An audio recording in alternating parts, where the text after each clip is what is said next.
Ah ja, nu is het aan het opnemen. Ja.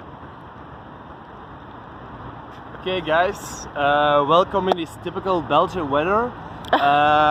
We're standing in front of the second king of Belgium, properly called King Leopold II.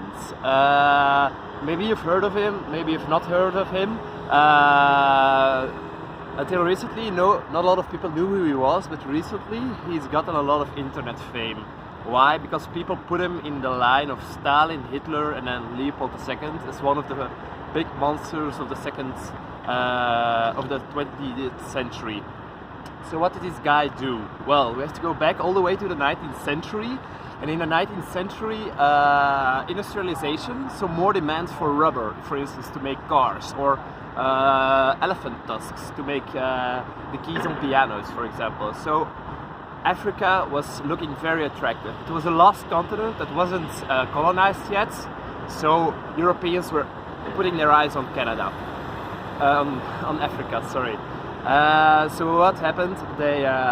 Medicine advanced, so obviously there was more possibility to go into Canada and fight the Africans, but also fight the malaria bugs.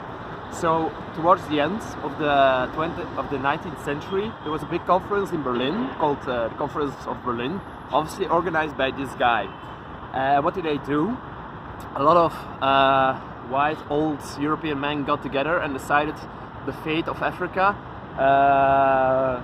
for the next century, and maybe even now, some people would say. So what did they do? They decided to draw a lot of lines on the map and said, okay, this is now French territory, this is British territory.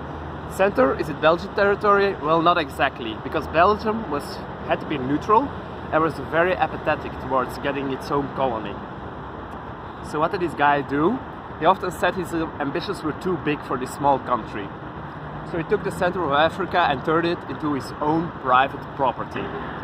As a country several tens of times bigger the size than Belgium itself, became the private property of this guy because of its natural wealth, because of its rubber, its tusks, its diamonds, etc.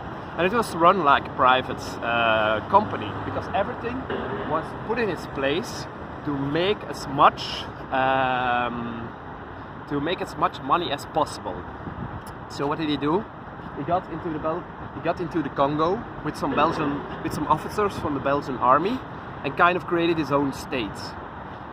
He created this whole system to extract as much rubber and as much natural resources from these Congolese people as possible. When all was over, a mere 20 to 30 years later, around 10 million Congolese were dead. 10 million. For reference, that's in the Second World War, Hitler killed 6 million Jews. So that's why they put him into the line of these monsters. Hitler, Stalin, and now you know why Leopold II is put in that line. So, even at the end of the 19th century, people were not taking it as they went. So what happens? There was a lot of resistance from the press, also English press. And things were heating up. People got to know what was happening inside of the heart of the Dark Continent. So the pressure was mounting. The pressure was mounting on Leopold II to stop what he was doing.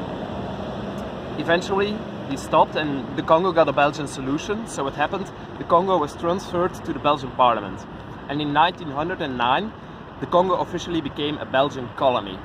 Things got a kind of better, but the Congolese were still humiliated and not as bad. Not another 10 million people died, but it was still colonialism. In 1960, the Congo got its independence and became its independent country. And if you're following the news for the last 10 years or 20 years, or don't matter how long, you know that things are not going well to Congo, with Congo at the moment.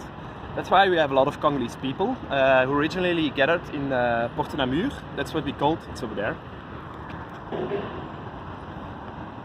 It's not part of the tour, but I strongly advise you to visit it because it's kind of what we call the Chinatown of Brussels, but then with a really African atmosphere. So it's really bitter irony that the Congolese over there are together, are so close, to a guy who's responsible for 10 million dead Congolese. So that's always, if you compare it to Germany, where you wouldn't have a statue of Hitler, it's kind of bitter that we have a statue of Leopold II. It's often vandalized. And yeah, there was a lively debate on what we should do with the statue. Some people would say, do away with it. There was a similar statue in Kinshasa. Obviously, it got taken down quite early. Well, some people would say, take it away. You see that there's Patria Memor on the statue.